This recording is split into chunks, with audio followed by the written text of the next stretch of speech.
Tapi tadi pelajaran juga menyatakan itu adalah pilihan. Kita mau memilih untuk menjadi yang baik itu atau menjadi orang yang tidak baik itu adalah pilihan. Masing-masing dengan reward and punishment yang ada. Oke, mari kita lihat ini. Makanan yang merusak. Sering terdapat di meja makan dalam keluarga yang menganggap diri mereka bertarak, padahal setiap makanan yang dikonsumsi cenderung menjadi tidak bertarak. Itu yang saya katakan tadi. Kita tidak dalam konteks berbicara mengenai makanan halal dan haram. Ini bukan berbicara mengenai haram.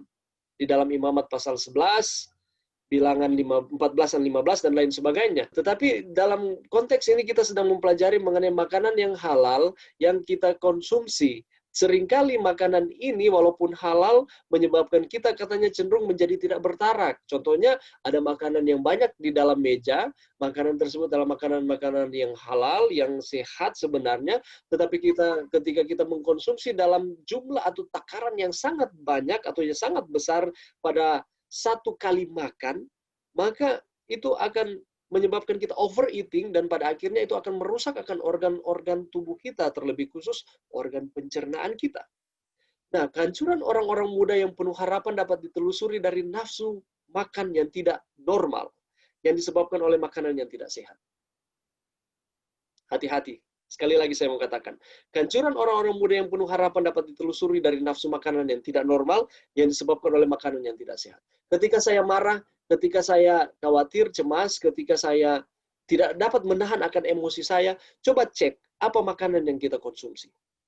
Apakah makanan itu makanan sehat yang mempengaruhi akan perkembangan tubuh maupun pikiran kita, atau justru itu adalah makanan yang tidak sehat. Oke?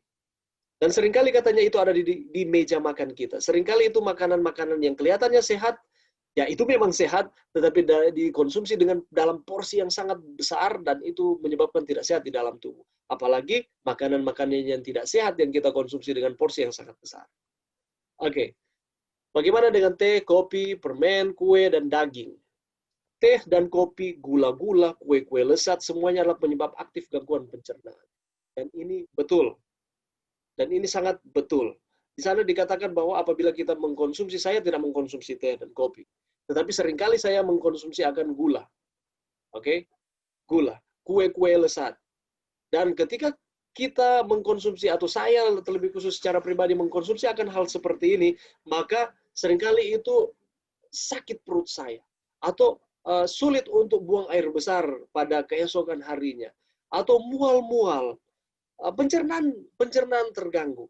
Dan pada akhirnya ya ketika pencernaan terganggu, pikiran saya menjadi tidak karuan, pikiran saya juga terganggu, mood saya terganggu oleh karena makanan yang saya konsumsi atau salah mengkonsumsi makanan dimasukkan ke dalam tubuh.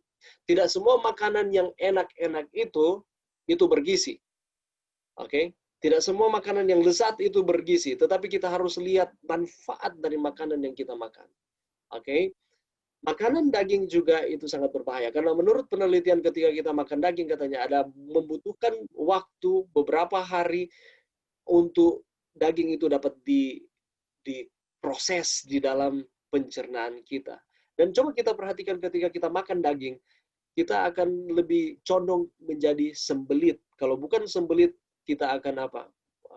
Buang-buang air besar dengan intensitas yang lebih sering. Oleh karena pencernaan kita terganggu oleh karena makan tersebut. Tapi saya katakan di sini bukan saya katakan bahwa kita harus stop makan daging. Saya tidak mengatakan kepada kalian, saya tidak menghakimi kalian. Bagi mereka yang masih sementara makan daging, itu adalah pilihan. Itu adalah pilihan. Dalam konteks kita sementara berbicara mengenai makanan halal ini ya. Dalam konteks berbicara mengenai makanan halal itu adalah pilihan dan Allah menghormati setiap pilihan. Tetapi Allah menganjurkan ada makanan yang lebih baik. Karena kita tahu bersama bahwa ada level makanan yang diberikan Allah. Pada waktu penciptaan, itu level pertama, makan buah-buahan sebelum jatuh ke dalam dosa, tetapi ketika sudah jatuh ke dalam dosa, harus makan sayur-sayuran. Dan ketika peristiwa kejadian, pasal 6, orang-orang atau manusia itu sudah tidak berkenan di mata Tuhan, dan ada terjadi air bah, kita tahu bersama, Allah memberikan firman kepada Nuh untuk memilih makanan ataupun memakan makanan hewani pada waktu itu. Tetapi itu adalah makanan darurat oleh karena semuanya atau tumbuh-tumbuhan ataupun sayur-sayuran ataupun buah-buahan pada waktu itu sudah tidak ada lagi oleh karena air bah. Tetapi setelah air bah, kalau kita perhatikan, mempelajari akan pelajaran tersebut, kembali lagi sebenarnya harus memakan makanan Eden. Tetapi oleh karena manusia sudah merasakan makanan daging, maka makanan tersebut dikonsumsi terus-menerus. Oke. Bagaimana dengan makanan mewah dan merangsang? Mereka yang terbiasa dengan makanan mewah akan susah dan tidak puas dengan makanan yang sederhana. Oke, makanan mewah itu ya, bervariasi. Kalau kita melihat, ya banyak makanan mewah. Makanan yang sederhana itu adalah yang mencukupi akan nutrisi, mencukupi akan kebutuhan kita setiap hari. Dengan sayur-sayuran, buah-buahan. Oke. Selera mereka akan meminta makanan yang lebih banyak bumbu yang pedas serta merangsang. Apalagi orang Manado yang kita ada di tempat ini, di situasi seperti ini.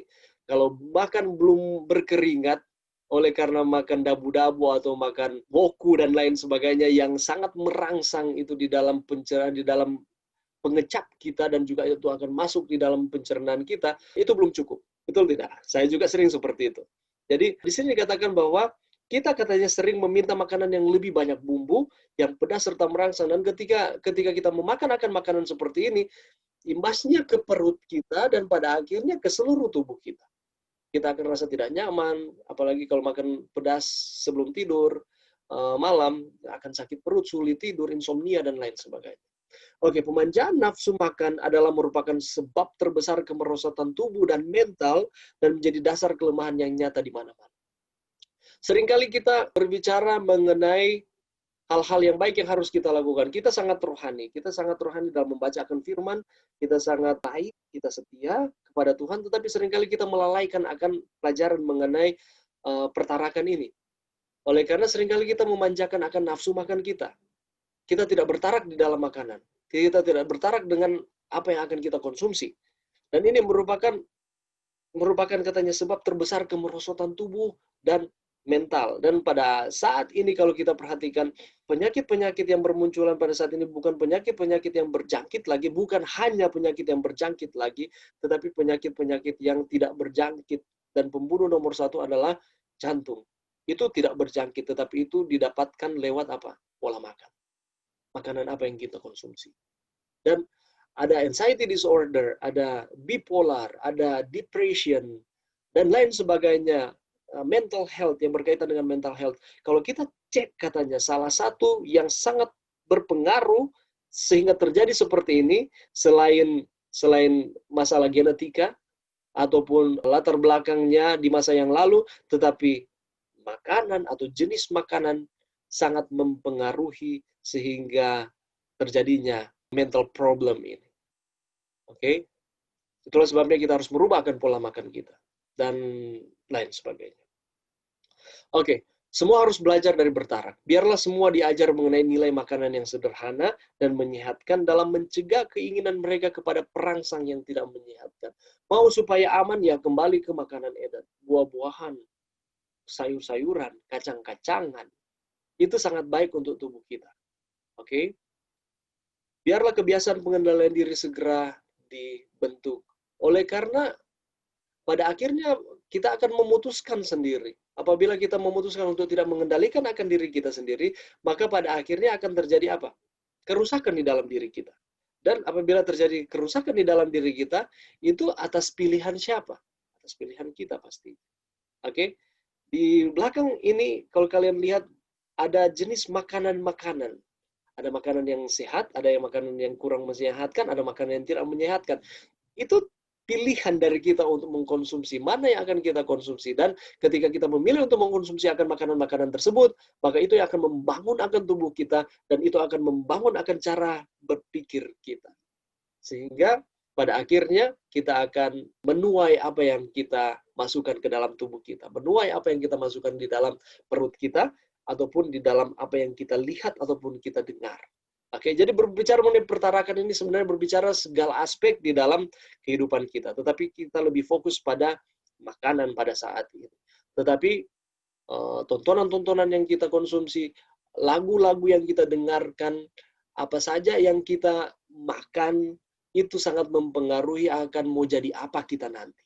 Oke, itulah sebabnya kita harus mengendalikan akan apa yang kita lihat, apa yang kita dengar, apa yang kita konsumsi di dalam tubuh kita. Oke. Makanan tak bergizi dan yang bergizi. Banyak siswa yang gagal karena makanan yang tak bergizi, yang tidak mampu berusaha keras baik badan maupun pikiran. Ini makanan yang bergizi katanya. Biji-bijian, buah-buahan, kacang-kacangan, dan sayur-sayuran di dalam campuran yang wajar mengandung semua unsur gizi dan bila mana disediakan dengan layak akan menjadi makanan yang paling baik untuk meningkatkan kekuatan jasmani dan pikiran. Karena ada banyak juga yang mengatakan begini, saya makan sayur, saya makan kangkung, tetapi saya asam urat. Mungkin kangkungnya ditumis, contohnya seperti itu. Atau saya asam urat oleh karena saya makan biji-bijian, kacang-kacangan. Katanya kacang-kacangan baik. Mungkin kita makan secara berlebihan. Bagaimana dengan prosesnya? Apakah kita melakukan proses yang benar atau tidak? Oke? Nah, di sini dikatakan bahwa ini semua sangat baik di dalam campuran yang wajar. Oke? Underline ini. Campuran yang wajar dan bila mana disediakan dengan apa? Dengan layak. Nah, berarti ada juga yang tidak mencampurkan ini semua dengan wajar, dan ada yang tidak disediakan dengan layak. Itulah sebabnya, walaupun sudah makan makanan yang seperti ini, tetapi apa? Kita tetap merasakan akan sakit. Oke? Kita tetap merasakan akan sesuatu yang tidak benar yang terjadi di dalam tubuh kita. Oleh karena mungkin ada faktor-faktor yang seperti ini. Oke. Mari kita lihat bagaimana caranya belajar tentang kesesuaian makanan. Juga perlu dipikirkan bukan hanya kandungan makanan itu, tetapi juga kesesuaiannya kepada yang memakannya. Apalagi kesesuaian makanan ini penting bagi mereka yang bekerja menggunakan tenaga jasmani, harus dihindarkan mereka yang kerjanya terutama menggunakan tenaga mental. Jadi contohnya seperti ini. Orang yang bekerja fisik, beda takaran makanannya dengan orang yang bekerja di perkantoran. Atau menggunakan akan pikiran, menggunakan akan mental, atau menggunakan akan visualnya, mengetik, dan lain-lain. Oke? Perhatian juga harus diberikan kepada kombinasi makanan yang tepat. Bagi para pekerja yang banyak menggunakan otak dan yang banyak duduk, sedikit jenis makanan harus dimakan pada waktu makan. Jadi dengan kata lain seperti ini, itu tergantung dari apa yang pekerjaan apa yang kita buat. Jangan pekerjaan kita menggunakan akan otak, kita hanya duduk seharian saja, kita makan, banyaknya makanan sama seperti dengan orang yang bekerja fisik, yang mereka membutuhkan makanan yang lebih banyak oleh karena tenaga mereka habis dengan pekerjaan yang mereka lakukan. Jadi kita harus juga melihat, kita harus membedakan. Itulah sebabnya kita harus pintar-pintar untuk memilih akan makanan kita yang sesuai, makanan yang sehat yang dalam konteks ini, makanan yang sesuai dengan kita sekarang ini, apakah sebagai mahasiswa atau sebagai pekerja atau orang yang duduk di perkantoran, sehingga kita dapat memaksimalkan akan makanan tersebut di dalam tubuh kita akan terus sehat, kita akan tetap semangat, kita juga tidak salah memilih akan makanan-makanan yang baik untuk kita, dan pada akhirnya itu dapat menjadi berkat di dalam tubuh kita. Jadi jangan salah pilih, harus disesuaikan dengan siapa kita, ataupun pekerjaan apa saat ini yang kita sedang tekuni, apakah pekerjaan menggunakan otot atau menggunakan otak. Karena itu juga berbeda dengan kesesuaian makanannya, atau makanan-makanannya berbeda, porsinya tidak sama.